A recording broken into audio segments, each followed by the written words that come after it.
Why is Darwinian evolution false?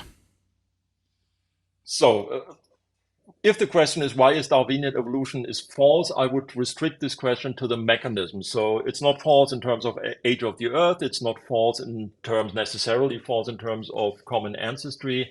I think it's false in terms of explaining all of biological diversity and complexity with an unguided blind search process. And there are several lines of evidence that point against this.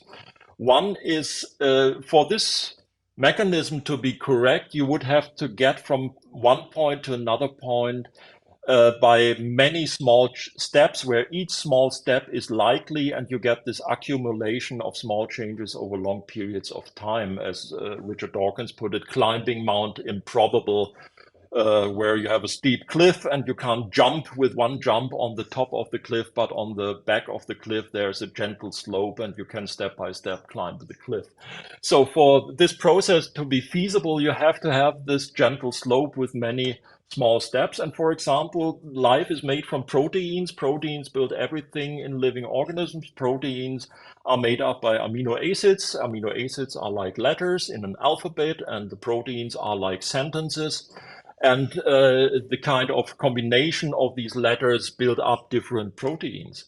And if you look at the combinatorial search space of all possible combinations of these 22, 20 something amino acids to build different proteins of lengths from 150 to some thousand amino acids in chain length, then for Darwinism to work, you would expect that you find islands of function close to each other where you can get from one step to the other with simple likely changes. But that is not the case. Empirical research shows that these islands of function are vastly isolated in this vast search space by so many steps that it's impossible to bridge from one island of function to another island of function without invoking a kind of miracle. So that would be one argument. The other argument would be if you do population genetic calculations and you use standard textbook population genetics and you calculate, can the genetic changes that are required for certain transitions in the history of life be accommodated in the available windows of time that are established by the fossil record? Then you find mathematically that this is impossible, that you require orders of magnitude more time than is available.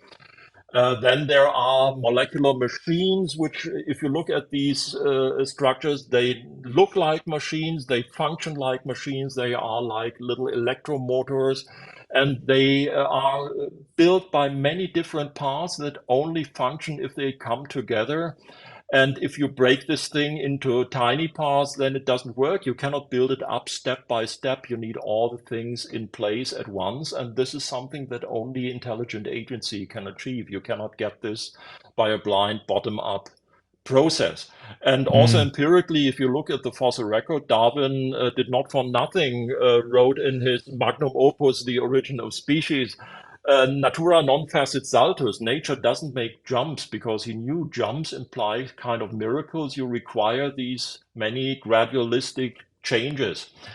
But the fossil record is a record of saltations, of abrupt appearances in the Cambrian explosion, prior to the Cambrian explosion and the so-called Avalon explosion, where all these Ediacara and biota came into being in the Precambrian. And you have dozens and dozens of events like this: the origin of dinosaurs, the origin of birds, the origin of mammals, even the origin of the genus Homo, which was called a Big Bang theory of the origin of the genus Homo. You have all these saltations, these explosions, these revolutions in the history of life, which show a history of non-gradual changes that don't fit the predictions of the theory. And therefore, I think the theory fails on scientific grounds, totally independent from your religious views. From a theological point of view, I would be fine if it would turn out that Darwinism is true. I could interpret Genesis in a way that I have no problems with Darwinism. I think it fails on scientific grounds.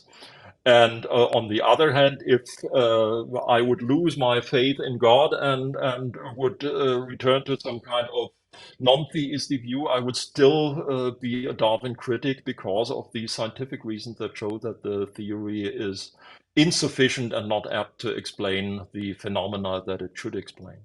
Thank you so much for watching that clip. If you want to watch the entire thing, go over to mattfradd.locals.com. Locals is like a non-woke Patreon. So if you want to support the work of Pints with Aquinas, you can do that over there, mattfradd.locals.com. And when you do, you get a ton of things in return. You get bonus podcasts. You get bonus episodes of things. You get monthly spiritual direction with Father Gregory Pine. You get monthly audiobooks.